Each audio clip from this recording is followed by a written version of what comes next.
Good morning, y'all.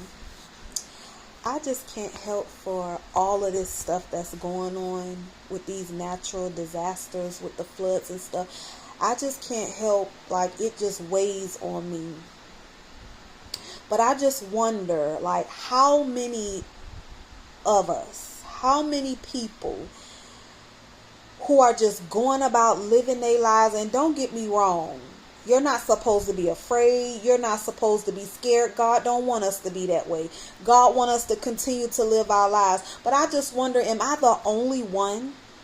Am I the only one that recognized that could have so easily been us had the Lord allowed it to go an inch more to the left?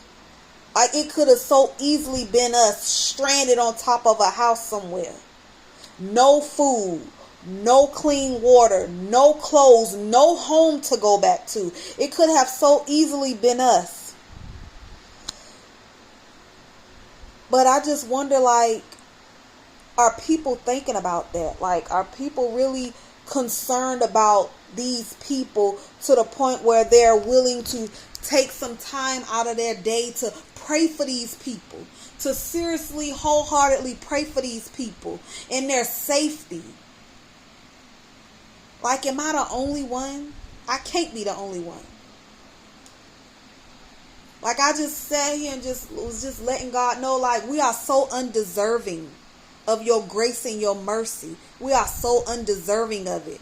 We were undeserving of him dying on the cross for us, and to this day we're still undeserving of the grace and the mercy that he shows us. We are so undeserving of it.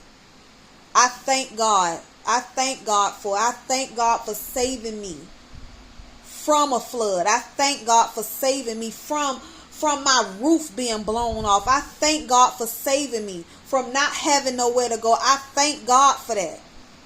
But I just wonder, what are people thinking? It's just something how people just making it seem like everything is back to normal. Nothing is normal anymore. Nothing is normal. After COVID, nothing is normal anymore. Nothing. Nobody's life is normal anymore. I just pray that the families of these people, regardless of what disagreements or whatever they have gone through in their past, that they're not talking or whatever. I just pray that these families of these people who now have no home open up their heart and their doors to these people to help them.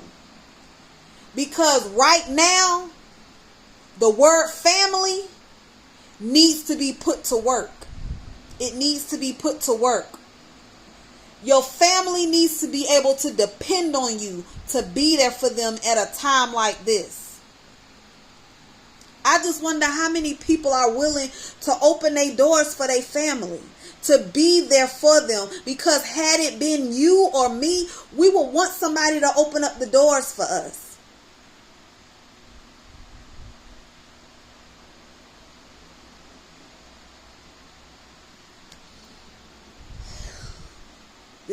It's a lot. It's a lot. That's why it's when something happens to somebody, it happens to all of us. Because whether it happens to a person personally, it happens to a person to where it tugs on their heart, where you're grieving the things that people are going through. I can't get it out my mind of seeing caskets with bodies in them floating through that water. People pulling animals and bodies out of the water. I can't get over that. I don't think God wants us to get over it. He's putting it there for us to see it so we can pray for these people, so that we can lend a hand to these people. He's not putting it there for us to see it, for us to just go about our day as though we have not a care in the world. Remember, we here to help each other, to lift each other up, to pray for each other. So if we can't do it physically, we need to go to God in prayer for these people, fasting for these people, that their safety and their provision is met. Let's not forget what's going on around us.